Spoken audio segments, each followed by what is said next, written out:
Hey, you're listening to the Hustle Report by Profit Tool. We're doing a deep dive today into something a lot of you have probably thought about, the print-on-demand clothing side hustle. You know, Pony's kind of famous for how easy it is to get into. It's that classic way to turn a creative spark into, well, actual cash, without ever having to stock a single shirt. And that accessibility is exactly why millions of people are drawn to it. But, and this is the critical point we need to make today, it's easy to start a print-on-demand business. But not so easy to master it. Exactly. It's incredibly challenging to master and sustain. We've gone through all our research on making money online to really get beyond the basics for you. Our mission here is to break down not just how this whole system works, but, how you can actually stand out from the intense competition. Absolutely. The general idea is pretty simple, right? Yeah. You create a design, and some other company, a third-party provider, they handle all the physical stuff. The printing, the shipping of items like T-shirts, leggings, hoodies, but only after a customer has already bought it and paid for it. Right. And people think the magic is that you don't hold inventory. That's part of it. But the real magic is the leverage that automation gives you. That's the game changer. Okay, let's unpack this then. The engine that drives it all. Instead of just a long list of steps, I think it helps to see it in maybe 3 strategic phases. Phase 1 would be creation and targeting. Yes. And this is where so many amateurs trip up right out of the gate. It doesn't start with just designing a cool graphic. It can't. It has to start with identifying a hyper niche. You have to create designs, whether they're illustrations or just text, that speak to a very, very specific group of people. So not just a generic I love coffee shirt. That's completely worthless. There are millions of them. But a design for, let's say, left-handed jazz trombone players of Brooklyn. Oh, okay. That's specific. It is, but that has a defined, passionate, and, a captive audience. You're aiming for immediate recognition within a tiny group, not broad appeal. I love that. That shift in perspective is everything. Okay. So once you have that hyper niche and a unique design, phase 2 is integration and operation. This is the more mechanical part. Correct. This is where you partner up with a reputable POD provider. The big names like Printful, Printify, Teespring. Then you set up your online storefront. Usually on something like Shopify or Etsy. Exactly. You upload your designs, you set your prices, and you connect the 2 platforms. But the key detail here, the pro tip, is focusing on the technical side. You have to make sure your designs are high-resolution vector files. You need to understand the provider's color profiles, like CMYK.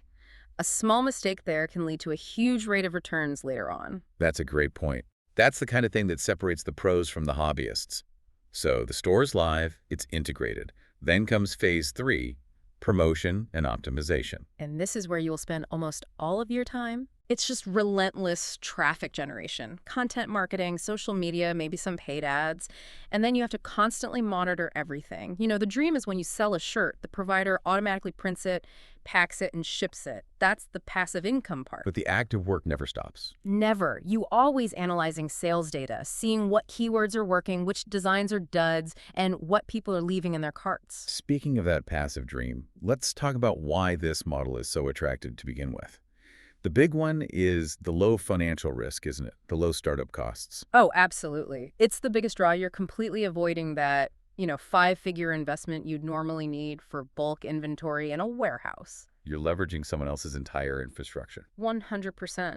Which means you only pay for the product after the customer has already paid you. For a new entrepreneur, that cash flow advantage is just enormous. And not having to stock things, that translates directly into flexibility and freedom, right? You could run this whole business from a laptop anywhere in the world. And you can scale it globally. It lets you set your own hours, maybe balance it with a full-time job. And that scalability is huge. We talk about it with other online hustles, but here it's almost infinite. It really is, because you're not limited by physical bottlenecks. You can expand your catalog from 10 shirts to 50 different items, hoodies, hats, phone cases, without needing a bigger warehouse or more staff. You just upload a new graphic. You just upload a new graphic and the system handles the rest. What's fascinating here, though, is that while it's so easy to get in, the road to actually making a sustained profit is, well, it's complicated. We have to pivot now to the hurdles, because this is where the deep dive really helps you get ahead. I agree. Let's get into the reality check. You said leveraging that infrastructure comes at a price, and that starts with lower profit margins. So why does the per item cost hurt so much, and what can you even do about it? Well, The cost is high simply because you're paying a retail price for one-off production, not a wholesale price for buying in bulk. If you buy 1,000 shirts, your cost might be, say, $5 each. With POUD, printing just one might cost you $15 or even $18. Wow, okay. So there's not much room left for profit. Very little. So the counter strategy has to be about margin control. You have to, and I mean have to, optimize your average order value, your AOV. Meaning don't just sell one $30 shirt. Exactly. You push bundles, you offer tiered pricing, you use those little upsells like, hey, add a matching mug for only $12 more. Yeah. That way, even if the margin on the shirt is thin, your total order value goes up and makes your marketing spend actually worthwhile. That makes sense. Yeah. And that low barrier to entry, it also creates intense competition. It feels like everyone can start a POED brand overnight. So how does anyone actually stand out? It's less about having the best designs and more about building a real community. The brands that win have the most dedicated fans. We've seen people unlock success just by shifting their focus. They stop trying to advertise on, like, Instagram, and instead they find these super specific, engaged communities. On Reddit or in Facebook groups? Precisely. The ones that relate directly to that hyper niche you found earlier, you have to go where your audience already is. Let's talk about another risk, platform dependence. This feels like a huge vulnerability. You're relying completely on your POD provider and your e-commerce platform. What happens if Printful has a huge shipping delay during Christmas, or if Shopify decides to raise its fees? A small brand could get wiped out, couldn't it? It's a severe threat, and the only way to mitigate it is through diversification and redundancy planning. Yeah. You can never rely on just one provider, no matter how good their prices are. Once you scale past a certain point, you should integrate with a second provider, one that can handle at least 20 to 30% of your orders. You have a backup. It's a safety net. If your main supplier goes down, you just flip a switch and route your orders to the secondary one. It is absolutely non-negotiable if you want to scale seriously. And one last thing before we move on. We have to mention the legal concerns.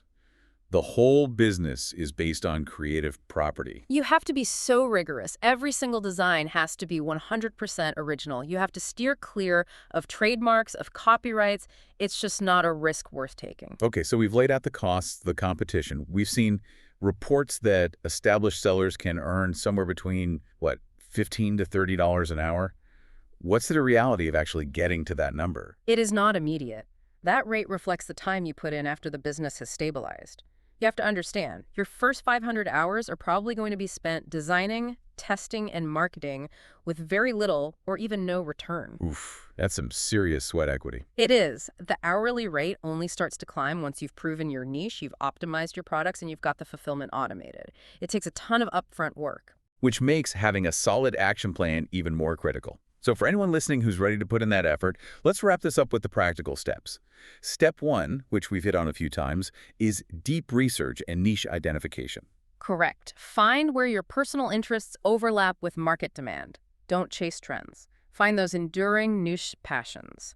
Then step 2 is your design strategy. So using software like Adobe Illustrator or maybe hiring a freelance designer? Yep. And whatever you do, make sure the designs are unique, high quality, and ready for commercial printing. We're talking vector files, proper specs. Step 3 is the tech setup, provider selection, and store integration. You mentioned researching Printful, Printify, Teespring. You have to. Check their quality control. Yeah. Your reputation depends on it.